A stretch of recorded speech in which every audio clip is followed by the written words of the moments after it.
The stagecoach lurched to a halt in front of the weathered wooden buildings of Murphy's, California, and Delilah Kimball decided right then and there that she would not get off. The driver, a grizzled man named Pete who had complained about his rheumatism for the entire journey from Sacramento, climbed down with a grunt and opened the door. "Miss Kimball, we have arrived. Your intended is waiting over by the general store." Delilah pulled her shawl tighter around her shoulders and pressed herself against the worn velvet seat. Through the dusty window, she could see a cluster of men gathered on the wooden sidewalk, their faces turned toward the stage with varying degrees of curiosity.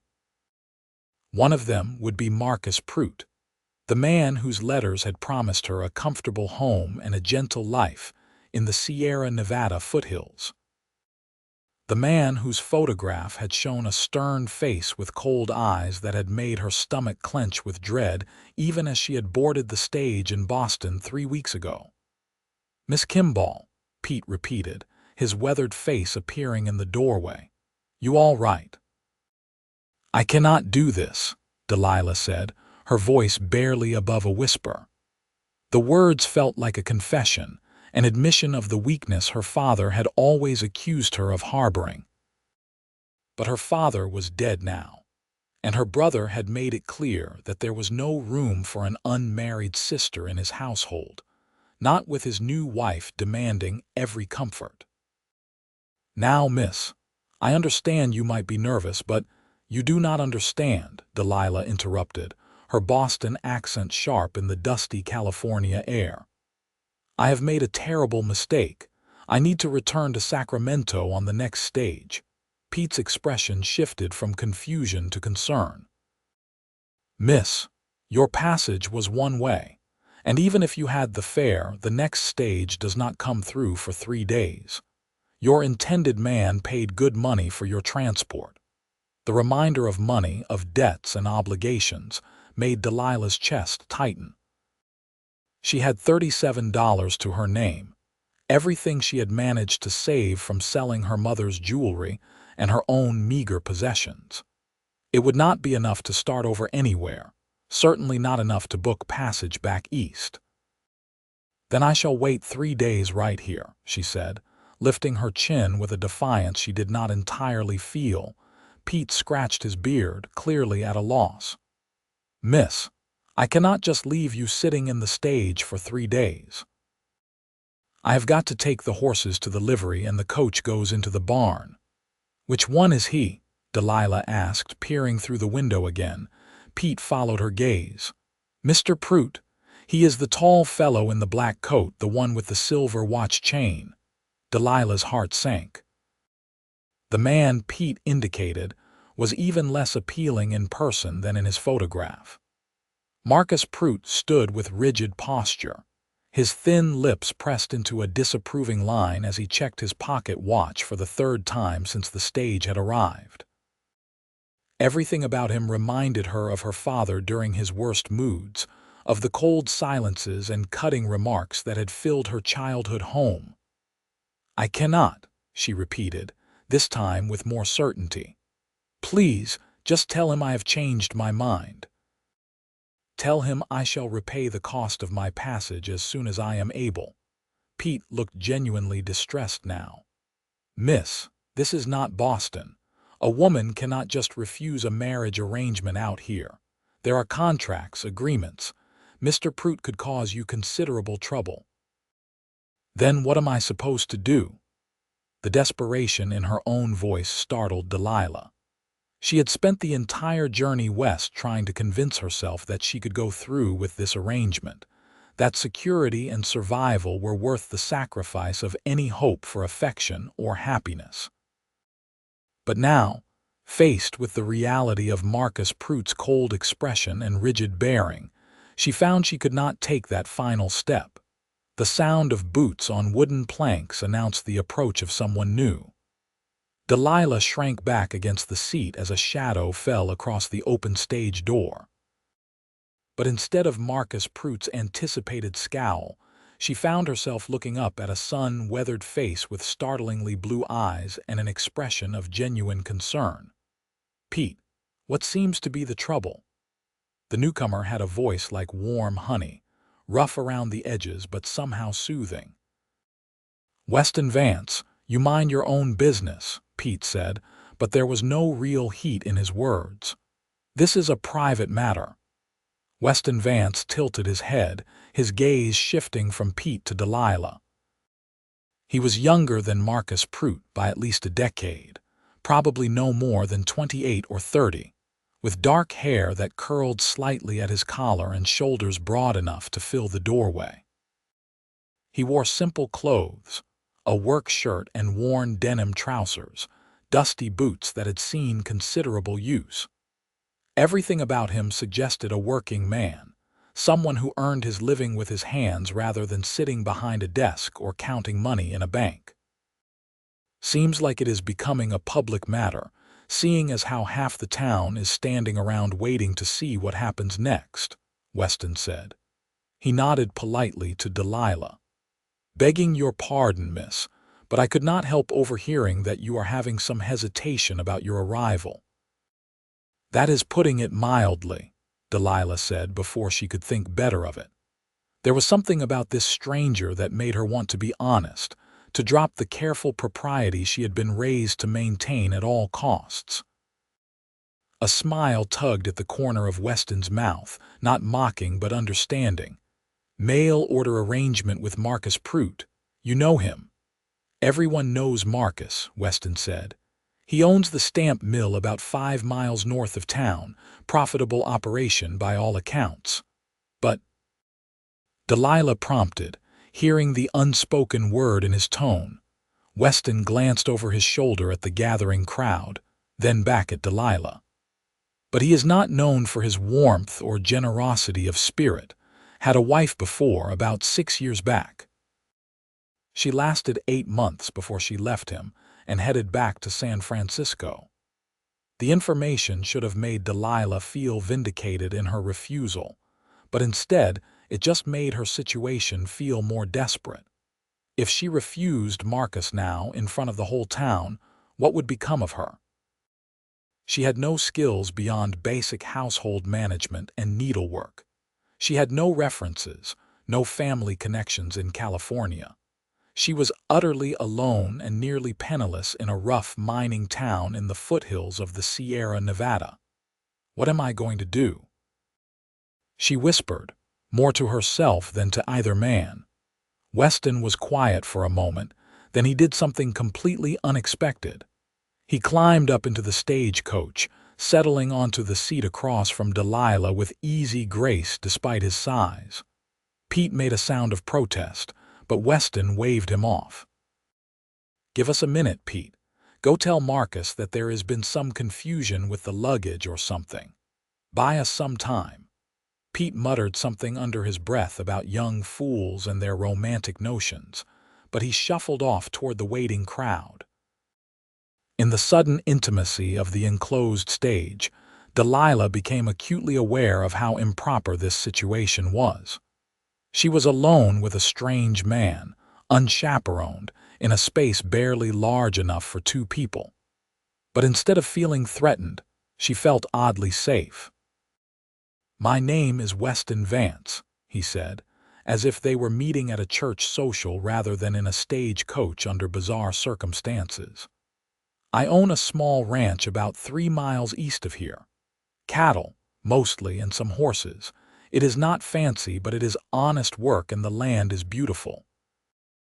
"Delilah Kimball," she replied automatically, then flushed. "Though I suppose you already knew that." "I did," he admitted. "The whole town has known for weeks that Marcus was bringing in a bride from Boston. It has been the primary topic of conversation at the saloon." The thought of being discussed by strangers made Delilah's skin crawl. How mortifying. "It is a small town," Weston said gently. "People talk. It does not mean anything unkind by it, just the way of things out here. But listen, Miss Kimball, I climbed up here because I have a proposal for you." Delilah's eyes widened. Surely he could not mean what it sounded like he meant. Weston seemed to read her expression because he held up his hands in a gesture of reassurance. Not that kind of proposal. At least, not exactly. I am proposing a solution to your immediate problem. You do not want to marry Marcus Pruitt, but you have nowhere else to go and no means to support yourself. Is that a fair assessment? Painfully accurate, Delilah said. Well, I have been needing to hire someone to help manage my household. My sister Lily used to handle all that, but she got married last spring and moved to her husband's place down in Stockton. I have been making do, but honestly, the place is falling apart. I cannot cook anything more complicated than beans and bacon. My clothes are all in need of mending, and I am fairly certain something died under the porch, and I have been too busy with the cattle to deal with it. Despite her distress, Delilah felt a smile tugging at her lips. That is quite a sales pitch. I am being honest, Weston said. I cannot offer you anything like the luxury Marcus could. My house is small, just 4 rooms and rough around the edges. But I can offer you honest employment, a place to sleep that is yours alone, and enough wages that you could save up to go back east if that is what you ultimately want. You would do this for a complete stranger? Delilah asked, suspicious of such generosity. In her experience, men did not offer help without expecting something in return. Weston met her gaze steadily. I believe in giving people choices when I can. You clearly do not want to be here with Marcus, and I need help that I am willing to pay for honestly. It seems like a solution that benefits us both. And before you ask, yes, there would be proper proprieties observed. My ranch hand, Charlie, and his wife, Ruth, live in a cabin on the property. Ruth would be there as a chaperone, and the whole arrangement would be completely respectable. It was too good to be true. It had to be. But as Delilah looked into Weston Vance's steady blue eyes, she found herself wanting to believe him. More than that, she found herself wanting to trust him, this stranger who had climbed into a stagecoach to offer her an escape she had not dared to hope for. And Marcus, she asked, what about him? You said yourself he could cause trouble. Let me handle Marcus, Weston said.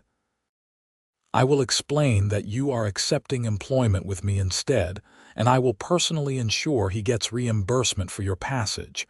It will not be cheap for me, but I can manage it. I could not ask you to do that, Delilah protested. It is too much. You are not asking, I am offering. Weston's expression was serious now. Look, Miss Kimball, I have lived in this town for 6 years. I know Marcus Pruitt, and I know that no woman deserves to be trapped in a marriage with a man like him. If I can help prevent that, I will. The rest of it, the household help, that is genuine too. So what do you say? Will you trust me enough to climb down from this stage and give this arrangement a try? Delilah's heart was pounding so hard she was sure Weston must be able to hear it. This was madness. She would be trading one arrangement with a stranger for another, trusting her safety and future to a man she had known for all of 10 minutes. But as she looked past him to where Marcus Pruitt stood checking his watch again, his expression growing darker with impatience, she knew she could not go through with the original plan. And Weston Vance, for all that he was a stranger, had kind eyes and had offered her something Marcus never had, a choice. All right, she said, her voice stronger than she felt. I accept your offer, Mr. Vance. The smile that spread across Weston's face was like sunrise, warm and genuine. Just Weston, please. We do not stand much on formality out here. He extended his hand to her, not to help her up but to shake on the agreement like she was a business partner rather than a desperate woman. Partners. Delilah placed her hand in his, feeling the calluses that spoke of hard work and the warmth of his skin. Partners. Weston climbed down from the stage first, then turned back to help Delilah descend. Her legs were shaky from days of travel and from the adrenaline of the decision she had just made.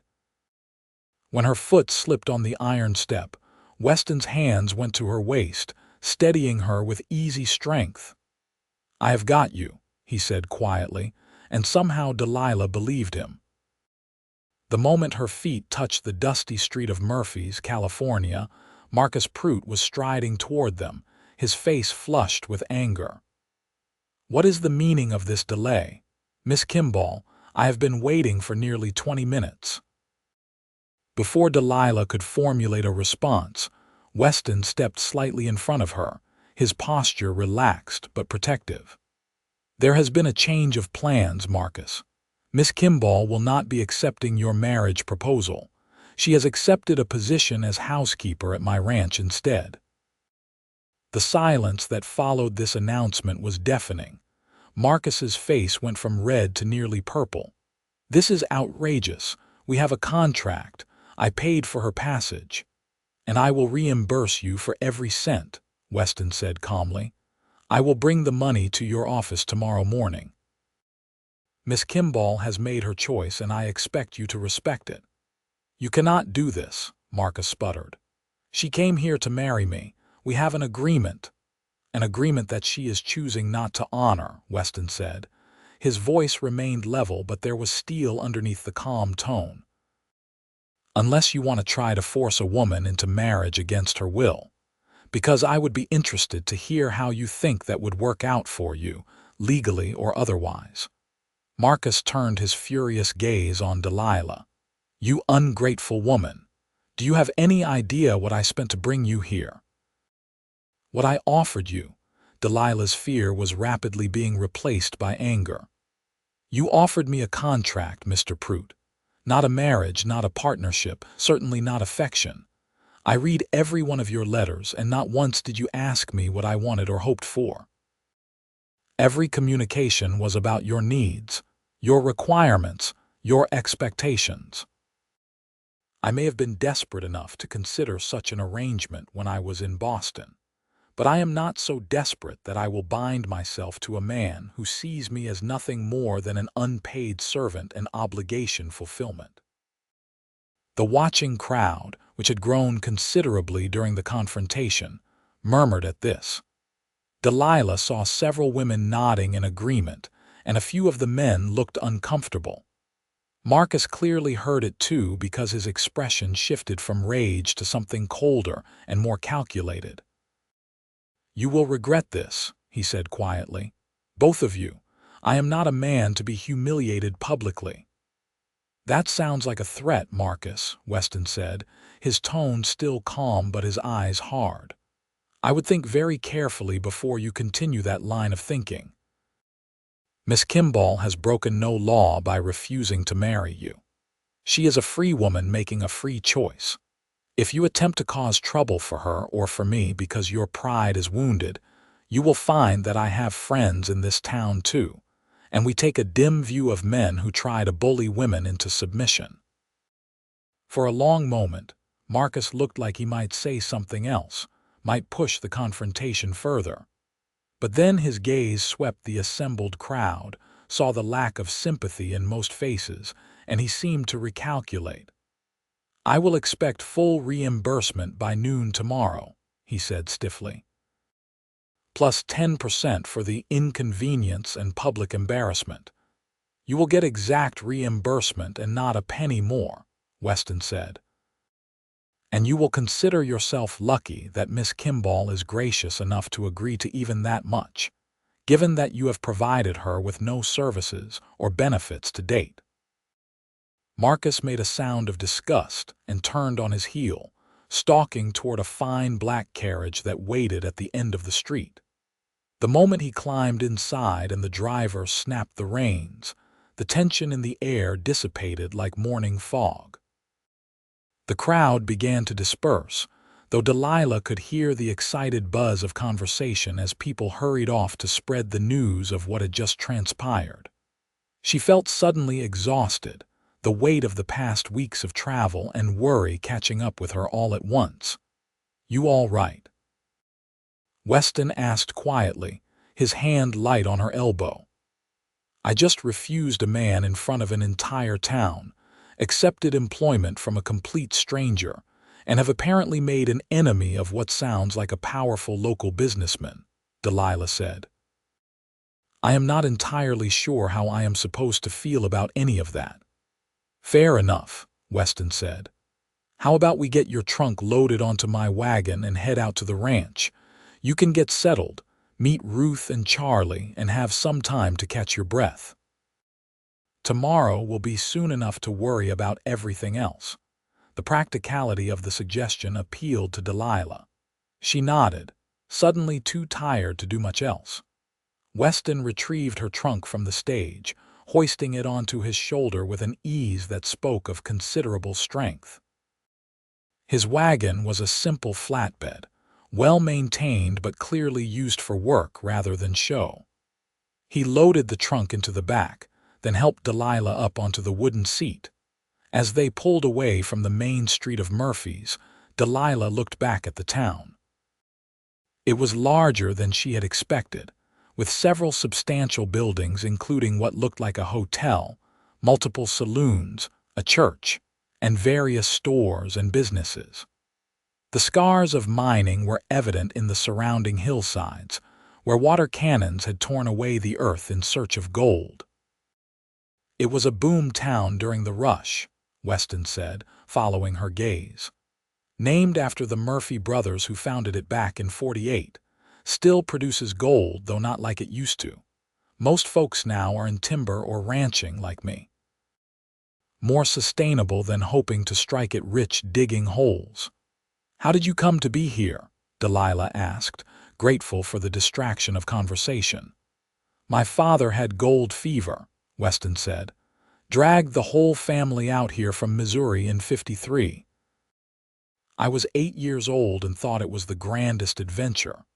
My mother was less enthusiastic, but she came because that is what wives did back then. Father never did find his fortune. Broke his back trying, though. Literally.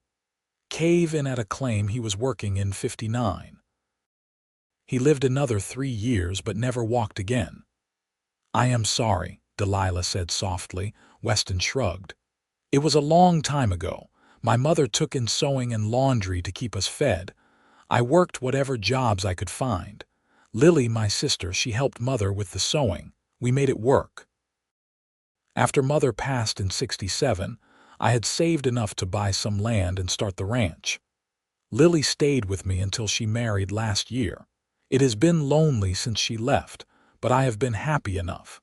The work is hard but honest and the land is beautiful. I have got good water, decent grazing, and no one telling me what to do or how to do it." There was a contentment in his voice that Delilah envied. She had never felt that kind of certainty about her place in the world. "I have never known what that feels like," she admitted. "To be happy with where you are and what you are doing." "Tell me about Boston," Weston said. "What was your life like there?" Delilah hesitated, not sure how much to share.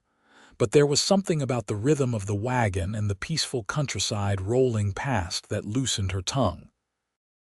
"Cold," she said finally. "Not just the weather, though that was certainly brutal, but my whole life there felt cold. My mother died when I was 16. My father was a banker, very concerned with appearances and propriety. He had specific ideas about what a daughter should be, and I consistently failed to meet those expectations. What did he expect you to be? Quiet, obedient, decorative, a credit to the family name and a useful connection through marriage." Delilah heard the bitterness in her own voice. "When he died last year, I thought I might finally have some freedom. But he left everything to my brother Thomas.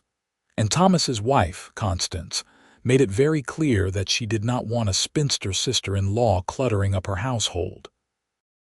So you saw an advertisement for a mail-order bride and answered it," Weston said, no judgment in his tone. "I answered 17 advertisements," Delilah corrected. "Marcus Pruitt was the only one who responded. I should have known from his letters that it would not work, but I was desperate." Thomas gave me until the end of April to either marry or make other arrangements. I had nowhere else to go. They rode in silence for a while. The road had narrowed to little more than a dirt track winding through rolling hills dotted with oak trees. In the distance, Delilah could see higher mountains still capped with snow despite it being May. The air smelled of grass and wildflowers, so different from the coal smoke and ocean salt of Boston. "You know what I think," Weston said eventually. "What?" "I think Thomas and Constance did you a favor, even if they did not mean to. You never would have left Boston on your own. You would have stayed there being cold and unhappy because it was what you knew. Sometimes it takes being pushed out of a bad situation to find your way to a better one." Delilah considered this. "You might be right, though I am not sure I have found a better situation yet. I seem to have traded one uncertain future for another." "I suppose that is fair," Weston allowed, "but at least this uncertain future has better weather and more trees." Despite everything, Delilah laughed. It felt good, that laugh, like releasing pressure that had been building for months. The ranch, when they finally reached it, was both better and worse than Delilah had imagined. The house was indeed small, a simple wooden structure with a covered porch and a stone chimney. But it sat in a small valley with a creek running through it, surrounded by gentle hills where cattle grazed peacefully. The setting sun painted everything in shades of gold and amber, and Delilah had to admit it was beautiful.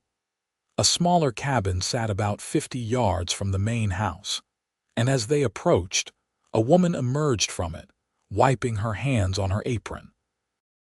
She was perhaps 45, with graying brown hair pulled back in a practical bun, and a face that looked like it smiled often. Behind her came a man of similar age, lean and weathered in the way of men who spent their lives outdoors. "Ruth, Charlie," Weston called as he pulled the wagon to a stop. "I have brought our new housekeeper. This is Miss Delilah Kimball from Boston. Miss Kimball, these are my neighbors and friends, Ruth and Charlie Winters."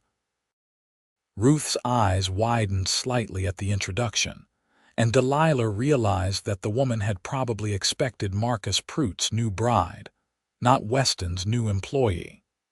But Ruth was clearly quick-witted, because she recovered immediately and came forward with a welcoming smile. "Miss Kimball, what a pleasure. You must be exhausted from your journey. Come inside and let me fix you some supper while these men get your trunk settled." Delilah climbed down from the wagon, accepting Ruth's offered arm gratefully. Her legs felt stiff from the long ride, and the reality of her situation was beginning to sink in. She was in California, on a remote ranch, in the employ of a man she had met only hours ago. It should have terrified her. Instead, as Ruth led her into the small house and began bustling about the kitchen, Delilah felt something unexpected: hope.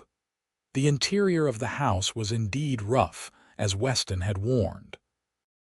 The main room served as both kitchen and living area, with a large stone fireplace, a wooden table with mismatched chairs, and a few shelves holding dishes and supplies.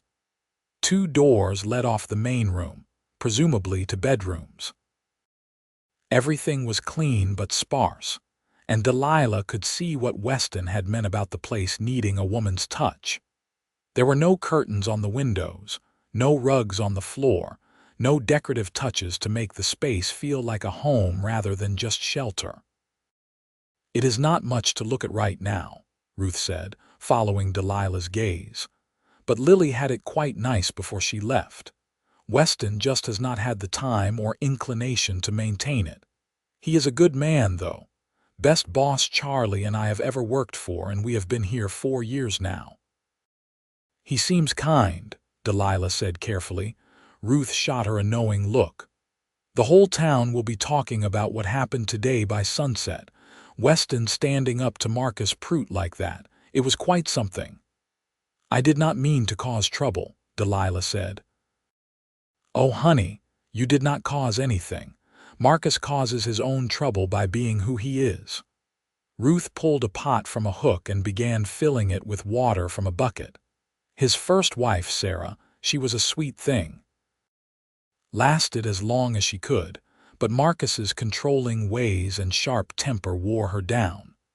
When she finally left, half the town wanted to throw her a going-away party, though of course no one did because it would not have been proper. But we understood. And I think most folks will understand your choice today too. The door opened and Weston came in, carrying Delilah's trunk with Charlie following behind. I put this in Lily's old room, Weston said to Delilah. It is the smaller of the two bedrooms, but it has a good window facing east so you will get morning sun. I hope that is all right. It is more than all right, Delilah said. Thank you. Charlie spoke for the first time, his voice gravelly but not unkind. Miss Kimball, I just want to say that you made a brave choice today. It takes guts to change course like that. You will be safe here. Weston and Ruth and we will make sure of it. The simple declaration, offered without fanfare or expectation, made Delilah's throat tighten with unexpected emotion. These people, strangers all of them, were offering her protection and acceptance. It was more than her own family had given her in years. Thank you, she managed. All of you. I know this situation is unusual and I appreciate your kindness. Nothing unusual about it, Weston said easily. You needed work, I needed help. Everything else is just details. He glanced at Ruth. Is that stew I smell? It is, and you will all sit down and eat it before it gets cold, Ruth commanded. Miss Kimball looks about ready to fall over, and you men have been working since dawn. They gathered around the wooden table, and Ruth served up bowls of hearty beef stew with thick slices of bread. Delilah could not remember the last time she had eaten a meal that tasted so good, or sat at a table where the conversation flowed so easily.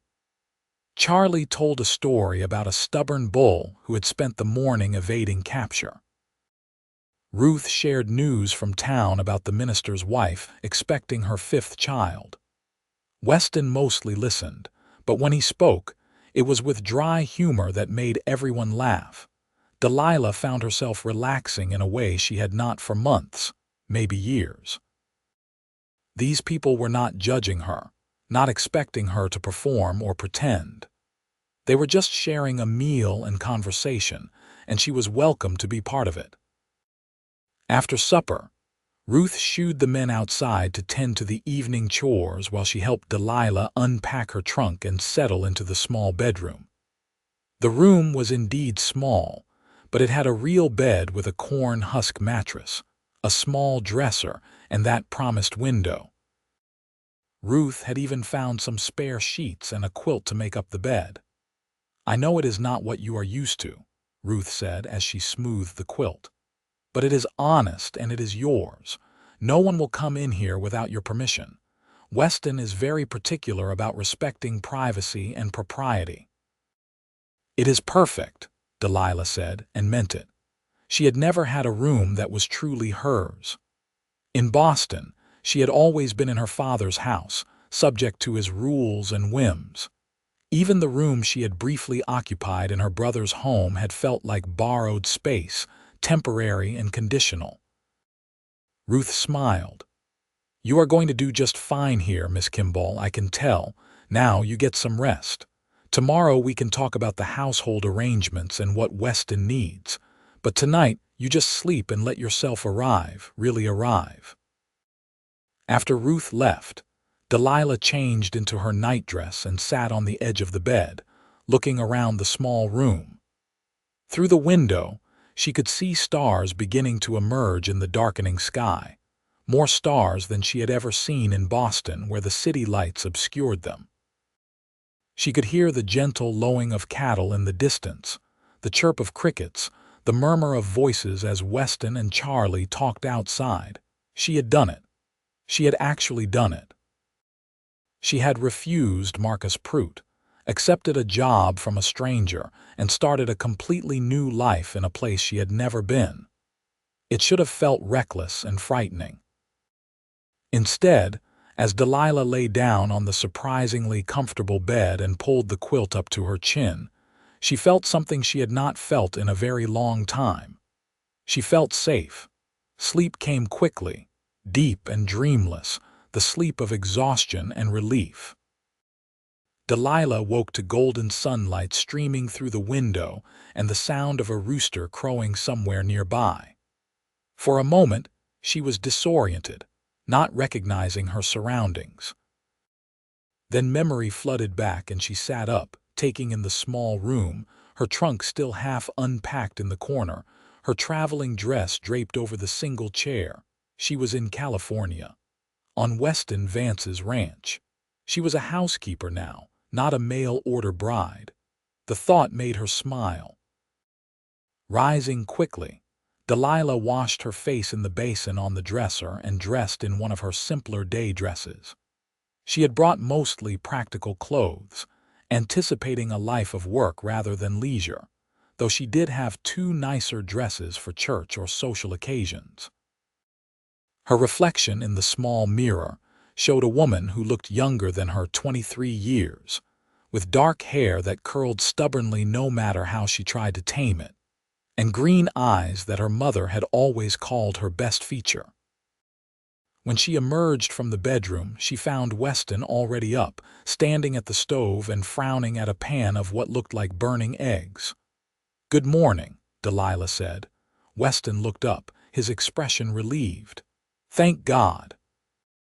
I was trying to make breakfast and proving once again that I am completely incompetent in the kitchen."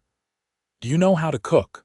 "I do," Delilah said, moving to take the spatula from his hand. "Though I should warn you that my cooking skills are more suited to Boston parlors than ranch kitchens.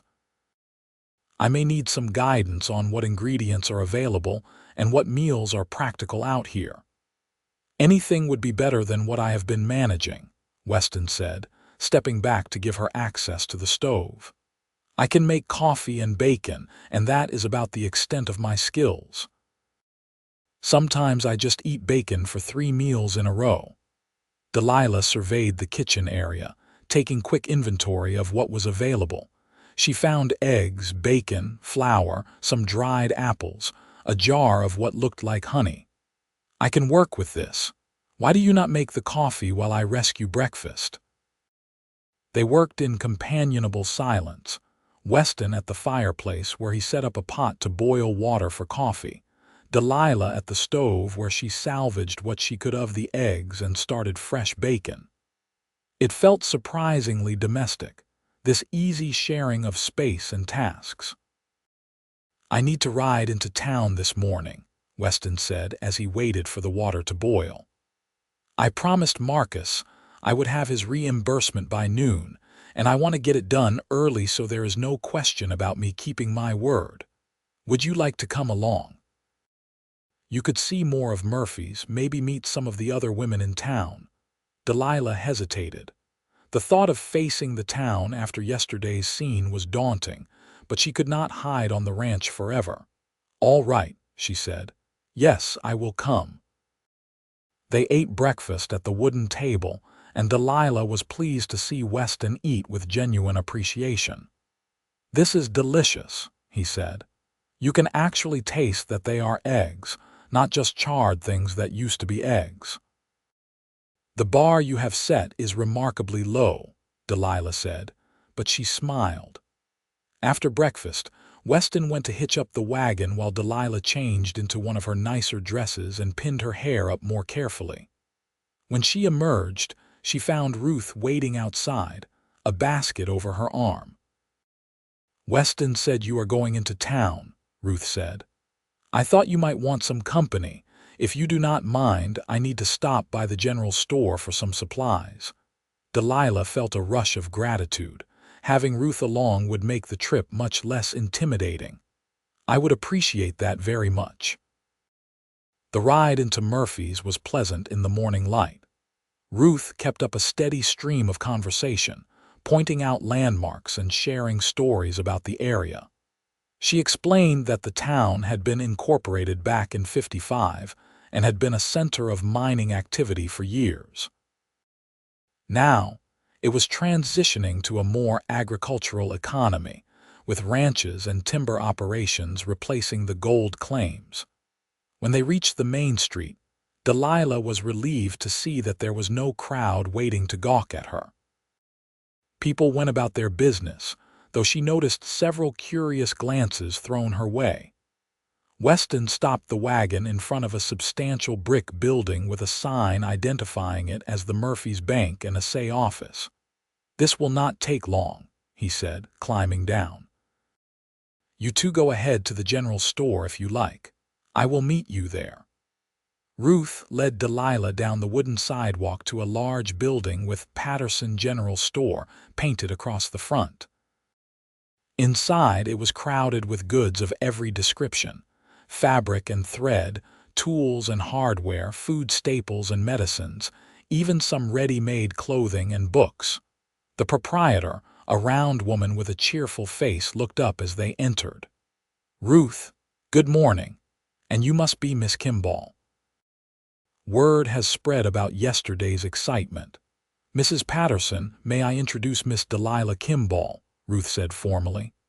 "Delilah, this is Agnes Patterson. She and her husband own the store, and Agnes knows everything that happens in this town, usually before it happens." Agnes laughed. "Guilty as charged. Miss Kimball, welcome to Murphy's, and let me say I thought what you did yesterday took considerable courage. Marcus Pruitt is not a man many people stand up to." "I had help," Delilah said, glancing at Ruth. "Weston Vance is a good man," Agnes said. "His mother, God rest her soul, was one of my dearest friends.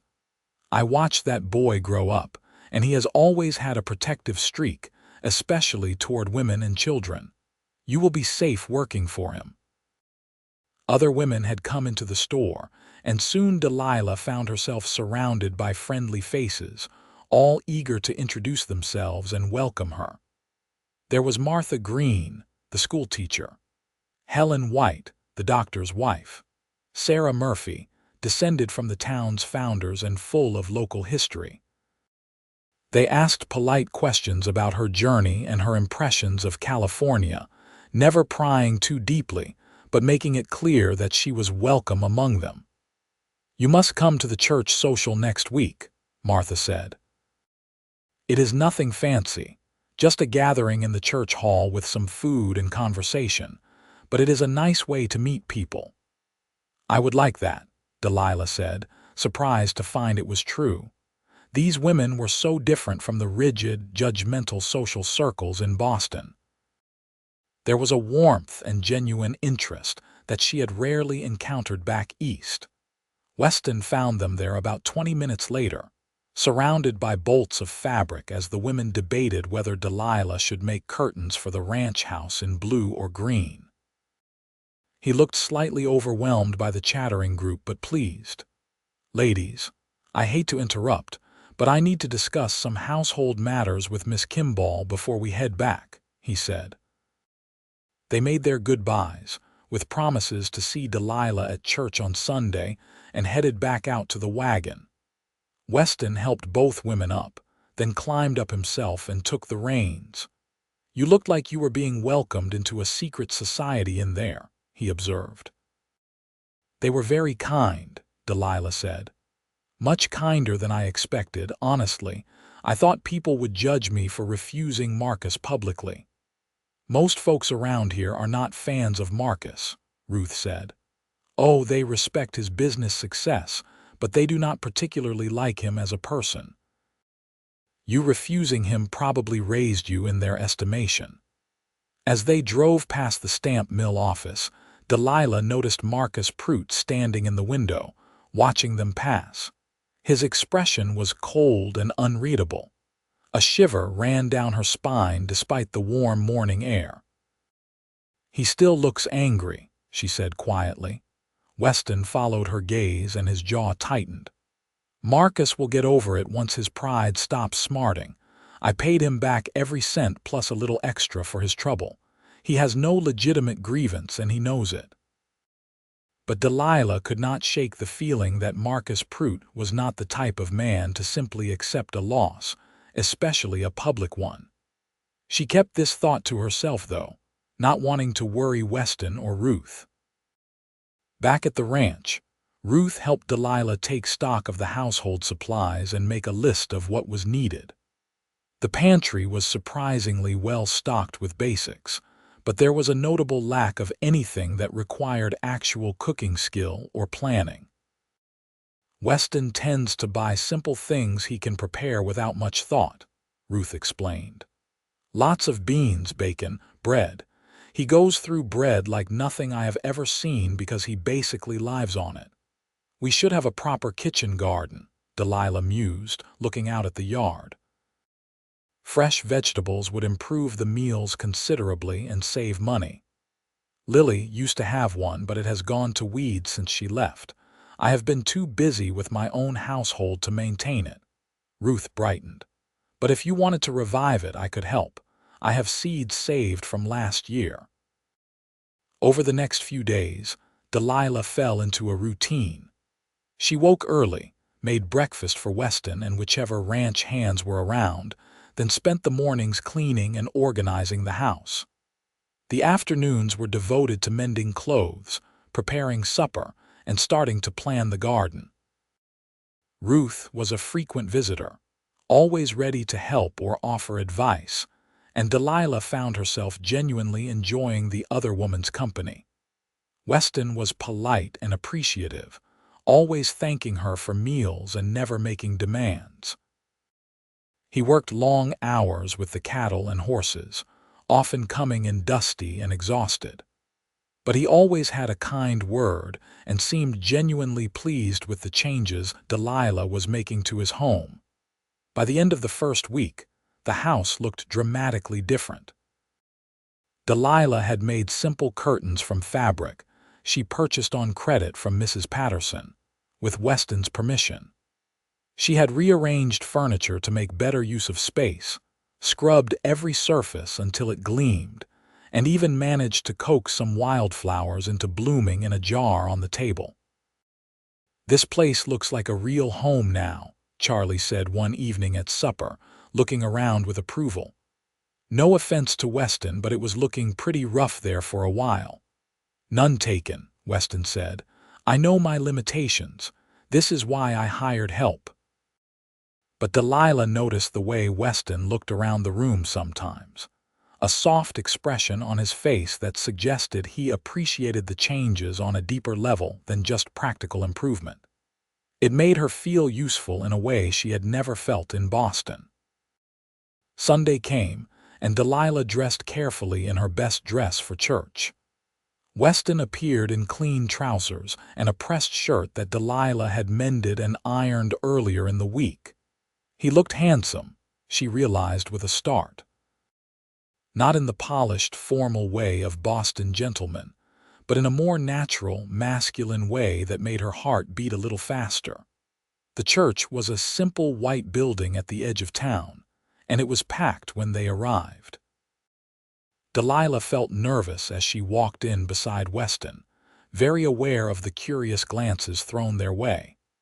But the minister, a kindly man named Reverend Thomas, welcomed them warmly, and soon they were seated in a pew near the back.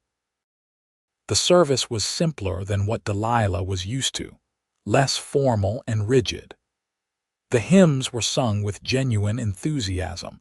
The sermon was about loving your neighbor and was delivered with passion rather than dry recitation. Delilah found herself moved in a way she had never been by the stuffy services back in Boston. After church, there was indeed a social gathering in the church hall. Tables had been set up with food brought by various families, and people mingled freely. Delilah was introduced to what felt like everyone in town. So many names and faces that she knew she would never remember them all. Marcus Pruitt was there, standing in a corner with a few other well-dressed men.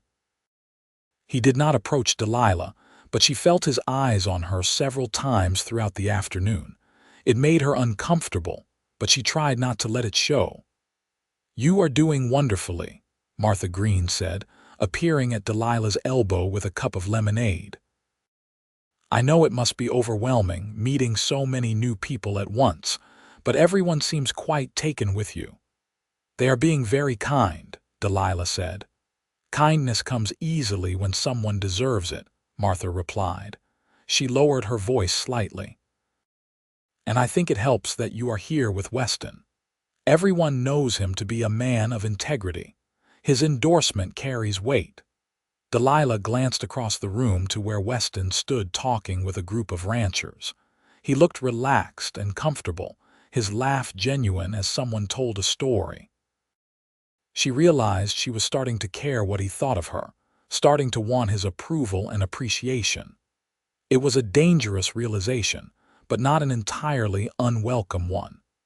The afternoon stretched into evening, and by the time Weston suggested they head home, Delilah was exhausted but happy. The wagon ride back to the ranch was peaceful, the setting sun painting the sky in brilliant colors. "You made quite an impression today," Weston said as they rode. "Half the women in town told me how lucky I was to have such a capable housekeeper." "And what did you tell them?" Delilah asked. "That they were absolutely right," Weston said simply. He glanced at her. "I meant it, Delilah.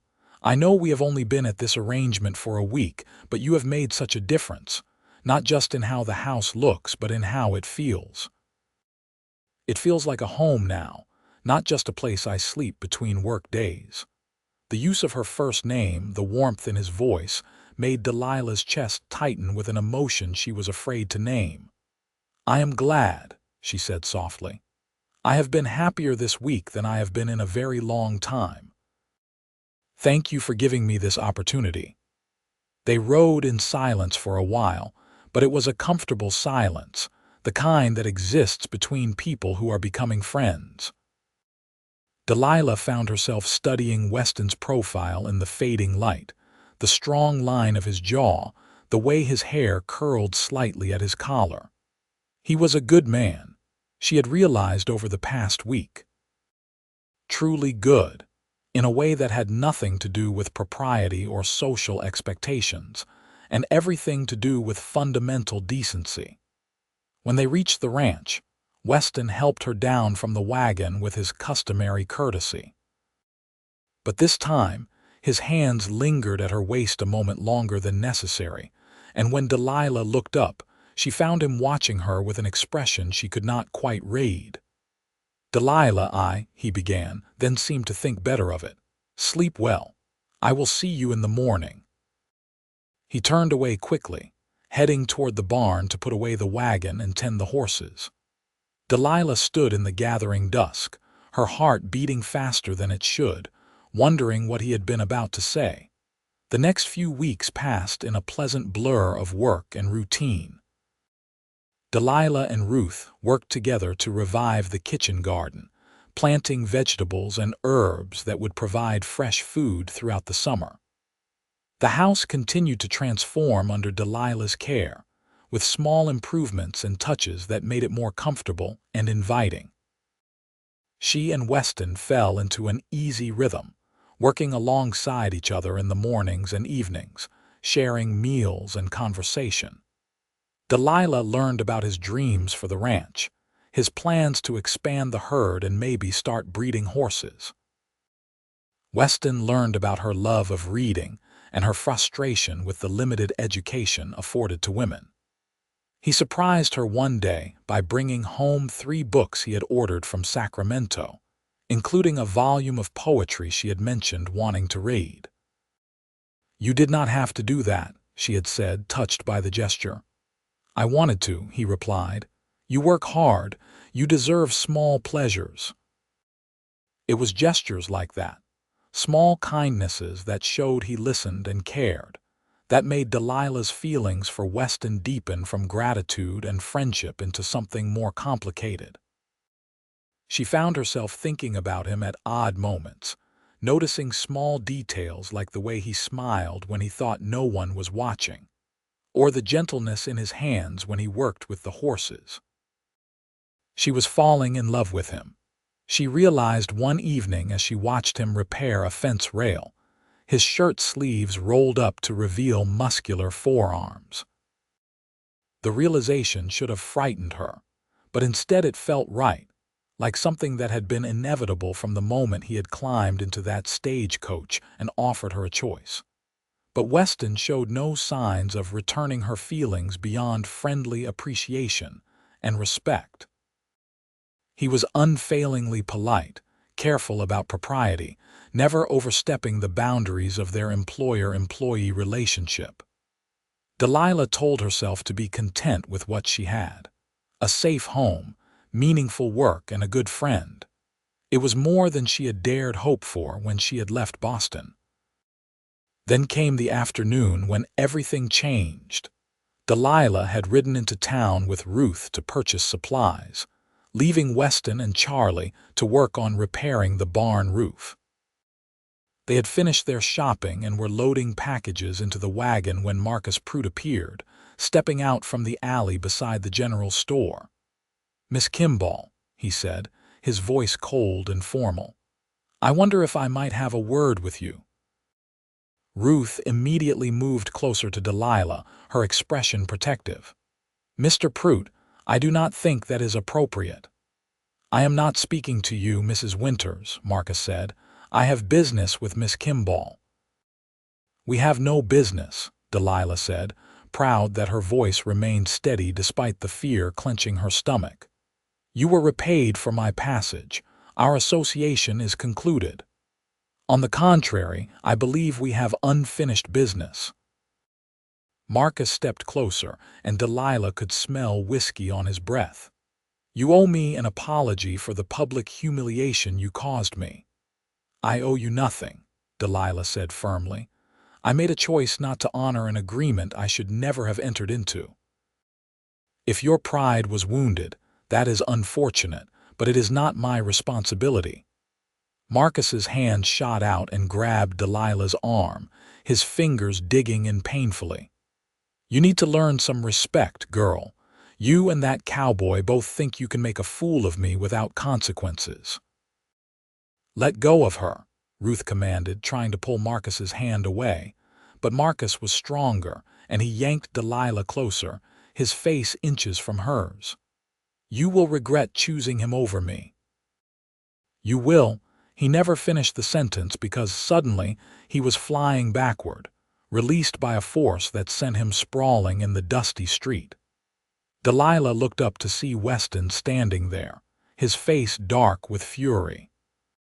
"You touch her again and I will break every bone in your hand," Weston said, his voice deadly quiet. Marcus scrambled to his feet, his face red with rage and embarrassment. A crowd had gathered, drawn by the commotion. "You cannot assault me in broad daylight and expect no consequences, Vance." "You grabbed a woman who told you to leave her alone," Weston said. "I defended her. Everyone here saw it.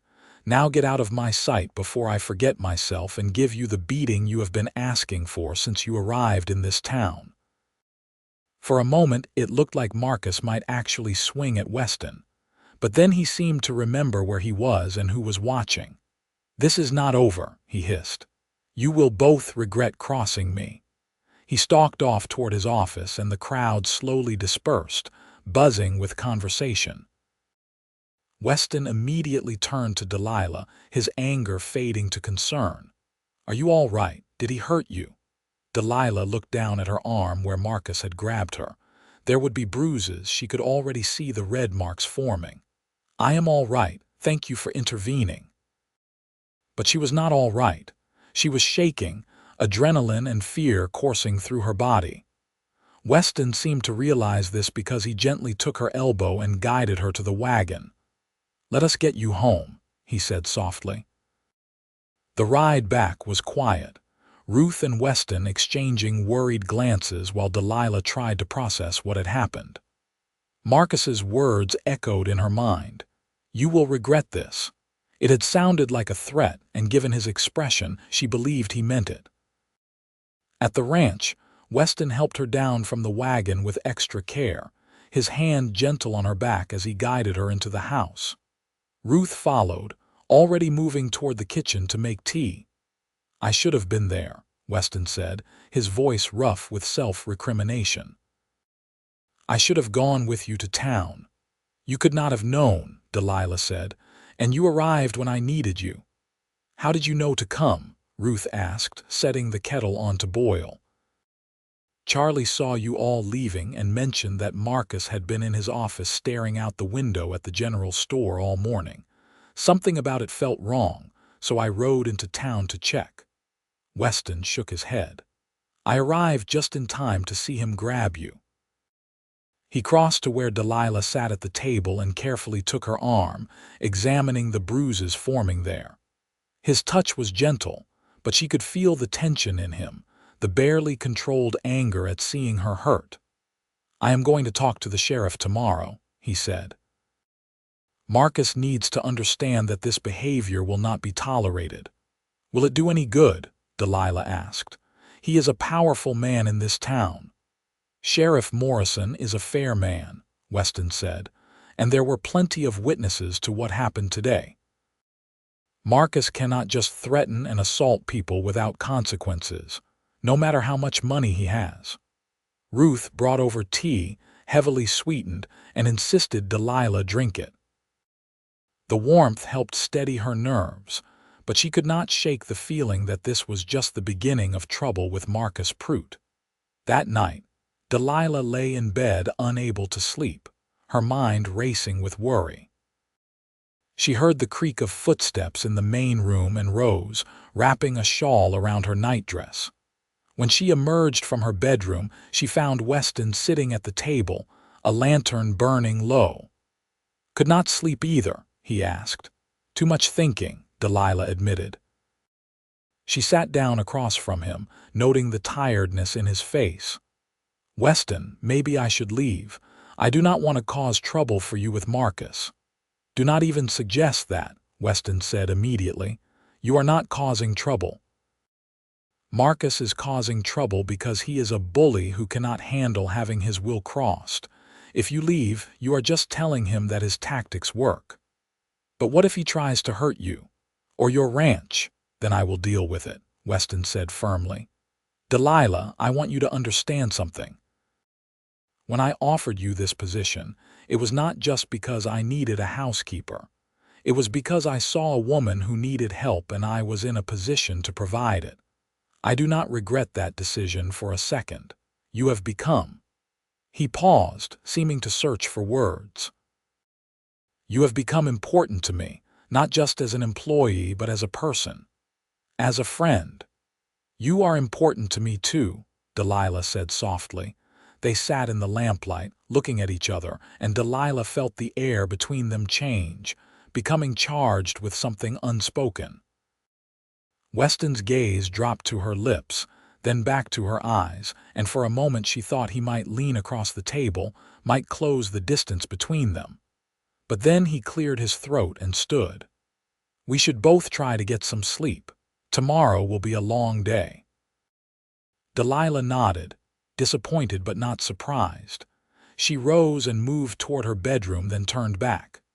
"Weston, thank you for everything." "Always," he said simply. The next morning, Weston rode into town early to speak with Sheriff Morrison while Delilah tried to lose herself in work. She was kneading bread dough with more force than necessary when Ruth arrived, concern written all over her face. "How are you doing?" Ruth asked. "Angry," Delilah admitted, "and frightened. And frustrated that I feel frightened because I should not have to be afraid of a man just because I refuse to marry him." "No, you should not," Ruth agreed. "But unfortunately, the world does not always work the way it should. Still, you have people on your side. Weston, Charlie, and me, half the town from what I could tell yesterday. Marcus may be wealthy, but he is not well liked. That counts for something." Weston returned late in the afternoon, looking tired but satisfied. Sheriff Morrison is taking the matter seriously, he reported. He is going to have a conversation with Marcus, make it clear that any further harassment will result in charges. Several witnesses from yesterday have already given statements about what they saw. Will that be enough? Delilah asked. I hope so. And I spoke with Judge Patterson as well. He is Agnes's husband and the local magistrate. He assured me that if Marcus tries anything else, there will be legal consequences. Weston hesitated. There is something else.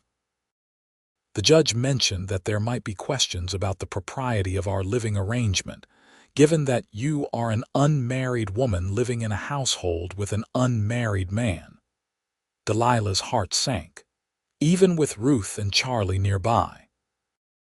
The judge does not question it, but he said Marcus might try to use it to cause trouble, claim that the arrangement is improper, hurt your reputation and mine. Weston ran a hand through his hair in frustration. I had not thought about it that way. I just wanted to help you, and I needed the help. I never considered how it might look to others. What are our options? Delilah asked, though part of her already knew the answer. You could move into town, find a position there, Weston said, but his tone made it clear he hated the suggestion. Or, Delilah prompted. Weston met her eyes. Or we could make the arrangement permanent, make it legal and binding in a way that no one could question. Delilah's breath caught. Are you suggesting what I think you are suggesting? I am suggesting marriage, Weston said quietly. Not the kind you ran from with Marcus. A real partnership between equals. I care about you, Delilah, more than I probably should given the short time we have known each other. I think about you constantly. I worry about your safety and happiness. I find myself looking for excuses to be near you. I know I am not some wealthy Boston gentleman. I am just a rancher with calloused hands and a small house, but I would do everything in my power to make you happy. Delilah's heart was pounding so hard she could barely hear over it. You care about me. I am falling in love with you, Weston said, his voice raw with honesty. I have been since the day I climbed into that stagecoach and saw you trying so hard to be brave. I did not say anything because you have been through so much, and I did not want you to feel pressured or obligated. But if Marcus is going to try to use our situation against us, then I would rather make it official. If you will have me. Tears were streaming down Delilah's face, but they were happy tears. I am in love with you too, she said. I have been falling for weeks. Every time you brought me books or made me laugh or showed me that not all men are like my father or Marcus. I did not think you felt the same way. Weston crossed the room in 3 long strides and cupped her face in his hands, his thumbs wiping away her tears. I feel the same way. I love you, Delilah Kimball. Will you marry me? Not because of Marcus or propriety or convenience, but because you want to build a life with me. Yes, Delilah breathed. Yes, I want that more than anything. When Weston kissed her, it was everything a first kiss should be. Gentle and passionate, tender and claiming all at once. Delilah wound her arms around his neck, pressing closer, pouring weeks of longing and emotion into the contact. When they finally broke apart, both breathing hard, Weston rested his forehead against hers. I am going to do this right, he said. Proper courtship, proper wedding. I want everyone to know that you are choosing this, choosing me of your own free will. I do not need a big wedding, Delilah protested. I just need you. Maybe not a big wedding, but a real one, with witnesses and celebration and no doubt about what it means. Weston kissed her forehead. You deserve that. You deserve everything. Word of their engagement spread through Murphy's faster than wildfire. By the time they attended church the following Sunday, the entire congregation knew, and the response was overwhelmingly positive. Women congratulated Delilah. Men clapped Weston on the back, and even Reverend Thomas seemed pleased, offering to perform the ceremony whenever they were ready. Marcus Pruitt was conspicuously absent from church that day, and no one seemed to miss him. They decided on a simple ceremony in the church, 2 weeks hence, with a gathering at the ranch afterward for anyone who wanted to come. Martha Green and Agnes Patterson took charge of organizing the celebration, insisting that Delilah should not have to worry about any of the details. Ruth declared herself in charge of Delilah's dress and recruited several other women to help with the sewing. The 2 weeks passed in a blur of preparation and anticipation. Weston was careful to maintain propriety, never being alone with Delilah without Ruth or Charlie nearby, but he found excuses to touch her hand, to smile at her in ways that made her heart race. They talked for hours about their hopes and dreams, their pasts and their futures, building a foundation of understanding and trust. 3 days before the wedding, a letter arrived for Weston from the sheriff's office. Marcus Pruitt had left Murphy's, selling his interest in the stamp mill and departing for San Francisco. There was a note included, written in Marcus's precise hand. "I concede this round to you, Vance, but be warned, a man like you cannot hold the interest of a woman like her for long. She will realize her mistake eventually." Weston showed the letter to Delilah, who read it and then calmly tossed it into the fireplace. "He is wrong," she said simply. "I know exactly what I am doing." The morning of the wedding dawned clear and warm, a perfect June day in the Sierra Nevada foothills. Delilah dressed in her new gown, a simple but elegant dress of cream-colored fabric with delicate embroidery at the cuffs and collar. Ruth had woven wildflowers into her hair, and when Delilah looked at herself in the mirror, she barely recognized the frightened, desperate woman who had refused to leave a stagecoach 6 weeks ago. The church was packed when they arrived, so many friendly faces that Delilah felt tears prick her eyes. But these were happy tears, overwhelmed by the realization that she had found not just a husband but a community, not just a home but a place where she belonged. Weston stood at the front of the church in a new suit, his hair neatly combed, his expression one of awe as Delilah walked down the aisle. There was no one to give her away. She had no family here, but she did not need anyone. She was giving herself, freely and gladly, to the man who had offered her a choice when she had none. Reverend Thomas performed the ceremony with warmth and joy, speaking about partnership and love, about the journey that had brought them together and the future they would build. When it came time for vows, Weston spoke clearly, his voice carrying through the small church. "I, Weston Vance, take you, Delilah Kimball, to be my wife. I promise to honor you, to cherish you, to be your partner in all things. I promise to listen when you speak, to support your dreams, to make you laugh when I can and hold you when you cry. I promise to love you, not just today but every day for the rest of my life." Delilah's voice shook with emotion as she made her own vows, but the words came from her heart. "I, Delilah Kimball, take you, Weston Vance, to be my husband. I promise to stand beside you, to be your partner and your friend. I promise to make our house a home, to share your burdens and your joys. I promise to love you with everything I have, for as long as I live." When Reverend Thomas pronounced them husband and wife, Weston's kiss was tender and full of promise. The congregation erupted in applause and cheers, and Delilah felt happiness bubbling up inside her, so intense it was almost painful. The celebration at the ranch afterward was everything Delilah could have hoped for. Tables had been set up in the yard, laden with food brought by neighbors and friends. There was music and dancing, laughter and conversation. Charlie made a toast that was surprisingly eloquent, speaking about the power of choosing your own path and finding love where you least expect it. Ruth cried happy tears and hugged Delilah so hard she could barely breathe. As the sun began to set, painting the sky in shades of gold and rose, Weston pulled Delilah away from the crowd, leading her down to the creek that ran through the property. They stood together in the gathering dusk, his arms around her, her head resting against his chest. "Happy?" he asked softly. "Beyond happy," Delilah said. "I never knew life could feel like this." "Like what?" "Full," she said. "Complete, right." She tilted her head to look up at him. "Thank you for climbing into that stagecoach. Thank you for giving me a choice. Thank you for loving me."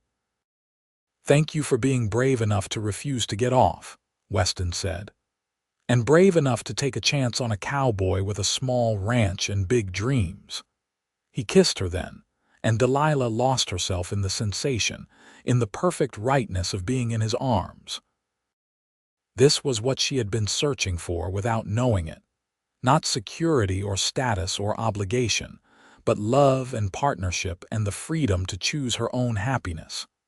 The party continued well into the night, but eventually people began to drift home, offering final congratulations and best wishes. Ruth and Charlie were the last to leave, and Ruth hugged Delilah one more time. "Be happy," she whispered. "You both deserve it." Finally, alone in their home, Weston and Delilah stood in the main room, suddenly shy despite all their weeks of growing closeness.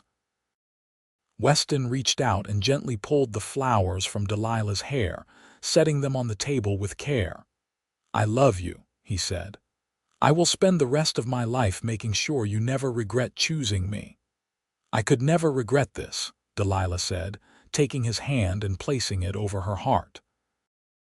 "You saved me, Weston, not just from Marcus, but from a life of emptiness and obligation. You showed me what it means to be valued and respected and loved. That is a gift beyond measure." They moved into the bedroom together, and if Delilah felt nervous about what came next, it faded in the warmth of Weston's gentle touch and patient care. He made her feel cherished and desired, and when they finally came together, it felt like the final piece of their partnership falling into place.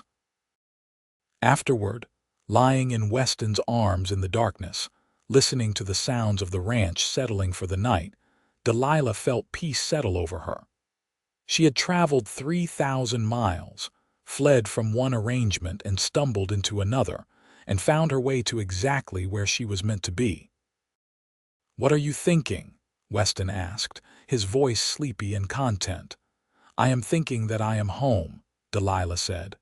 "Finally, truly home." The first year of their marriage was filled with joy and hard work in equal measure. Delilah threw herself into making the ranch house truly beautiful, not just clean and functional. She painted the walls, made proper curtains, even convinced Weston to build a small bookshelf for her growing collection of books. The garden flourished under her care, providing fresh vegetables throughout the summer and into the fall.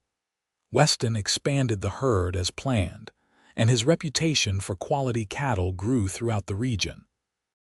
Together, they proved to be an excellent team, Delilah managing the household and finances while Weston handled the physical labor of ranching.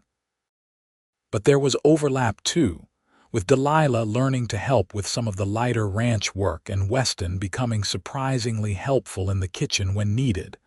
They had their challenges, of course. The first winter was harsh, testing both the ranch's resources and their resilience. There were times when money was tight, when the work seemed endless, when the isolation of ranch life felt overwhelming. But they faced everything together, talking through problems, supporting each other through difficulties, always maintaining the foundation of love and respect they had built. News reached them occasionally of Marcus Pruitt's activities in San Francisco. He had apparently found success in some kind of business venture, though the details were vague. Delilah thought of him rarely, and when she did, it was with pity rather than anger. He had been so focused on control and possession that he had missed the possibility of actual happiness. In the spring, Delilah realized she was pregnant. The realization brought a mixture of joy and terror. She had never been around babies much, had no experience with motherhood. But Weston's excitement was infectious, and Ruth was an invaluable source of advice and support. "You are going to be wonderful," Ruth assured her. "You have so much love to give. That is what matters most." The pregnancy progressed smoothly through the summer. Delilah continued her work as long as she was able, though Weston became increasingly protective as her belly grew. He hired a young woman from town to help with the heavier household tasks, insisting that Delilah should rest and take care of herself and the baby. Their son was born on a cold November night, his arrival accompanied by drama as an early winter storm raged outside. Ruth served as midwife, her capable hands guiding Delilah through the pain and fear. And when it was over, when Delilah held her baby boy in her arms and saw Weston's face as he looked at his son for the first time, she thought her heart might burst from the overwhelming love she felt. They named him James, after Weston's father, with the middle name Thomas, after Delilah's favorite brother from childhood who had died young. James was a healthy baby with his father's blue eyes and his mother's dark hair, and he was utterly adored by everyone who met him. Watching Weston with their son was a revelation. He was so gentle, so patient, changing diapers and walking the floor during crying fits without complaint. He sang terrible off-key lullabies that somehow always soothed James to sleep. He built a cradle with his own hands, carefully sanding every surface until it was smooth as silk. "You are a natural father," Delilah said one evening, watching Weston rock James to sleep. "I had a good example," Weston said. "My father might have been obsessed with gold, but he loved his children. He always made time for us, even when he was exhausted from working the claims. I want to be that kind of father to our children." "Our children?" Delilah asked with a smile. "Plural." "If we are blessed with more, yes," Weston said. "This house feels full in a way it never has before. I would not mind it getting even fuller." They were blessed with more. A daughter, Mary, arrived 2 years after James, followed by another son, William, 3 years later. The house did indeed get fuller and louder and infinitely more joyful. The children grew up surrounded by love, learning to ride almost before they could walk, helping with ranch chores as soon as they were old enough. Delilah sometimes thought about her life in Boston, about the cold, lonely existence she had fled. It felt like another lifetime, like something that had happened to a different person.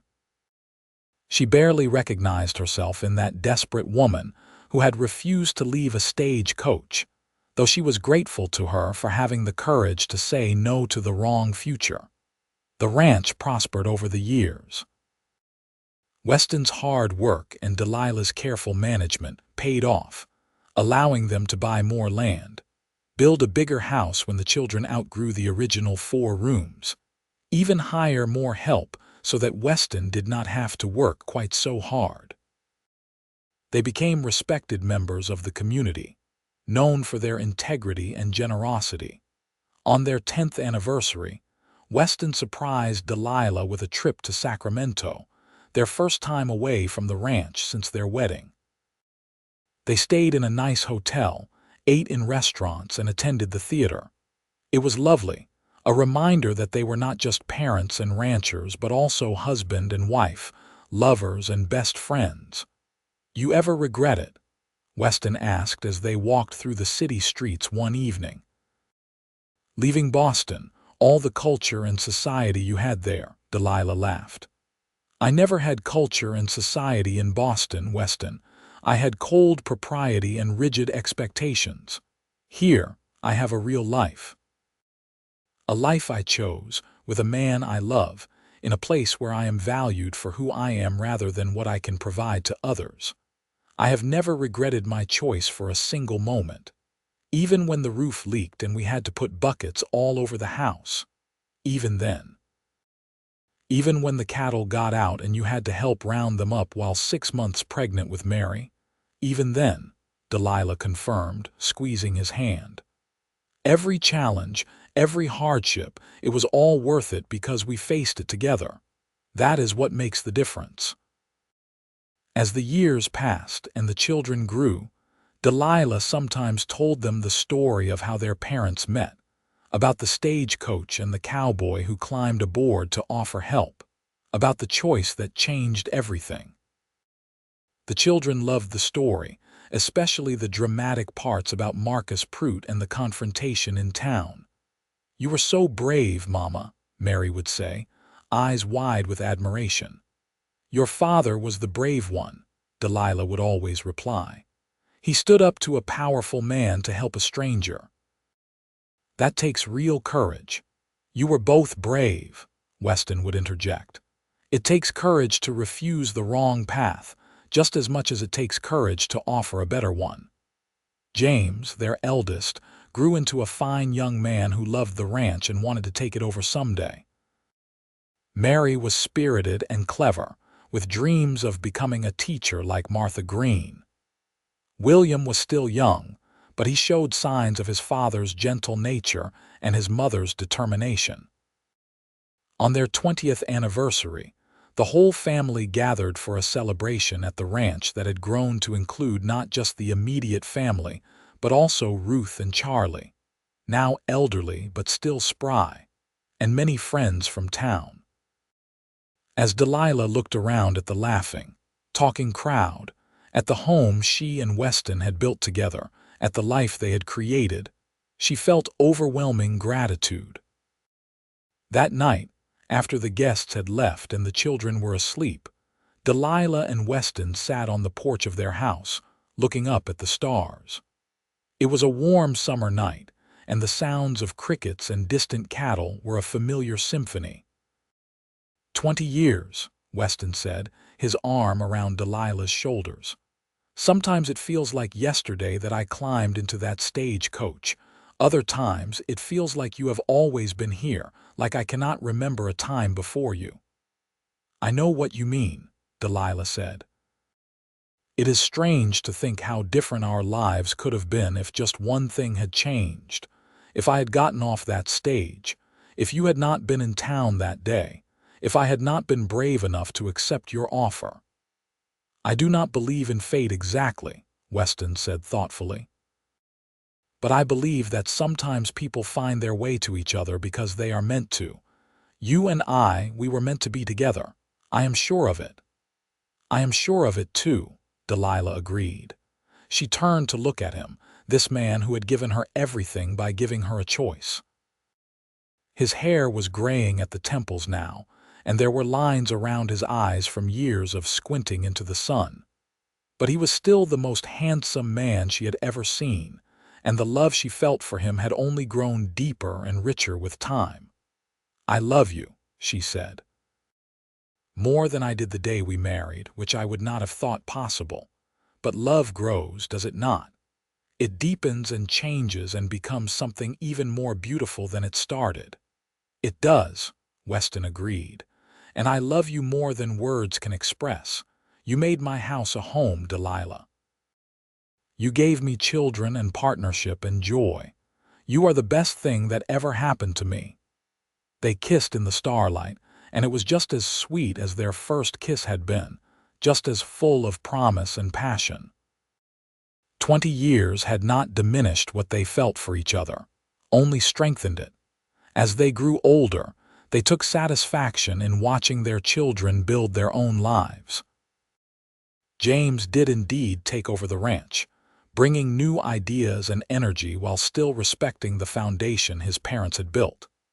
He married a sweet girl from town, and soon there were grandchildren running around, filling the house with noise and laughter once again.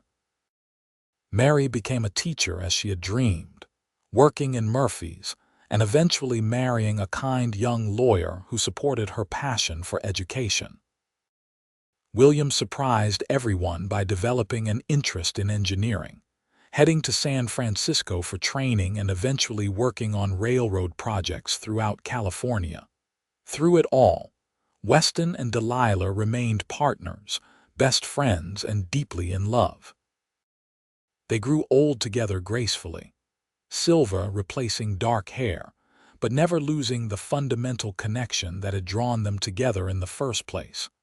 On their 50th anniversary, a remarkable milestone, the entire family gathered at the ranch for a massive celebration. Children, grandchildren, even a few great-grandchildren, all descended on the property that had grown to include several buildings and extensive lands. The whole town of Murphys seemed to be there too, celebrating the couple who had become pillars of the community. Delilah, now 73 and still spry despite her age, stood beside Weston, now 78 and a bit slower but still strong, and looked at the crowd with wonder. "Can you believe all this came from a moment of refusal?" she said to her husband. "From my stubbornness in refusing to get off that stage coach, and from my impulsiveness in climbing on," Weston added. "Best decision I ever made." Their grandson, James's oldest boy, asked them to tell the story of how they met, and soon a crowd had gathered to hear the familiar tale. Delilah and Weston took turns narrating, finishing each other's sentences in the way of couples who have been together so long they think as one. When they finished, there was applause and more than a few tears. Martha Green, now ancient but still sharp as a tack, raised her glass. "To Delilah and Weston Vance, who proved that the best marriages are built on choice and love, not obligation. May we all be so lucky in our own lives." Everyone drank to that, and the celebration continued well into the night. But eventually, as stars began to emerge in the darkening sky, Delilah and Weston slipped away from the crowd, walking hand in hand down to the creek where they had stood on their wedding night so many years ago. "You ever wonder what happened to Marcus Pruitt?" Delilah asked as they stood by the water. "Not often," Weston admitted. "I heard he did well in business, married eventually, but I do not know if he was ever happy. I hope he found some measure of peace, but mostly I just feel grateful that you chose not to marry him. It gave us our chance." "It was not much of a choice once you offered an alternative," Delilah said. "From the moment you climbed into that stage and offered me help with such kindness in your eyes, I was drawn to you. I did not recognize it as love yet, but it was the beginning." "The beginning of everything," Weston agreed. He pulled her close, and she rested her head against his chest, listening to the steady beat of his heart. 50 years, Delilah. 50 years of waking up beside you, of building a life together, of love and laughter and everything in between. I would do it all again in a heartbeat." "So would I," Delilah whispered. "Every moment, every choice, every challenge, it all led us here together." They stood there as darkness fell completely, wrapped in each other's arms, surrounded by the sounds of the ranch they had built and the family they had created. In the distance, they could hear music starting up again, their children and grandchildren dancing and celebrating. "We should get back to the party," Delilah said reluctantly. "In a minute," Weston said. "I just want to stand here with you a little longer, remembering." "Remembering what?" "Everything," he said simply. "The day you would not get off that stage, the day I climbed on, the day we married. The day each of our children was born, every moment that brought us to right here, right now." Delilah smiled, tears of joy sliding down her wrinkled cheeks. "We have had a good life, have we not?" "The best life," Weston confirmed. "The very best." As they walked back to the house, arms around each other, Delilah thought about that frightened young woman from Boston who had sat in a stage coach, too afraid to face an unknown future. She wished she could go back and tell that woman that everything would be all right, that the scary choice would lead to unimaginable happiness, that refusing to get off that stage would be the first step toward the most beautiful life she could imagine. But that woman had found her courage in the end, had made the choice that needed to be made. And the cowboy who had climbed into that stage had offered not just help but hope, not just employment but love. Together, they had built something extraordinary. Not through grand gestures or perfect moments, but through daily choices to love and support and choose each other, over and over again, for 50 years.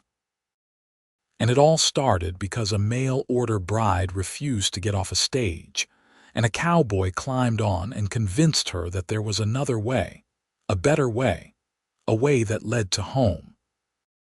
As they rejoined the celebration, their children pulling them into the dancing and laughter, Delilah caught Weston's eye across the crowd and smiled. He smiled back, and in that simple exchange was everything they had built together: love, trust, partnership, and joy. It was, Delilah thought as Weston spun her into a dance despite their advanced years, the perfect ending to the story that had begun so many years ago in Murphy's, California, when two strangers took a chance on each other and found everything they had ever been searching for. The party continued late into the night, filled with music and laughter and the love of family and friends.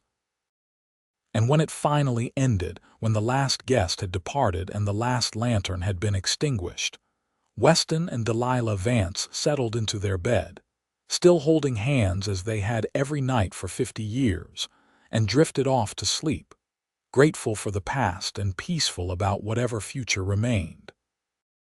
Their story, born from a moment of refusal and a gesture of kindness, had become a legacy of love that would continue through their children and grandchildren, a testament to the power of choosing your own path and trusting your heart even when the future is uncertain.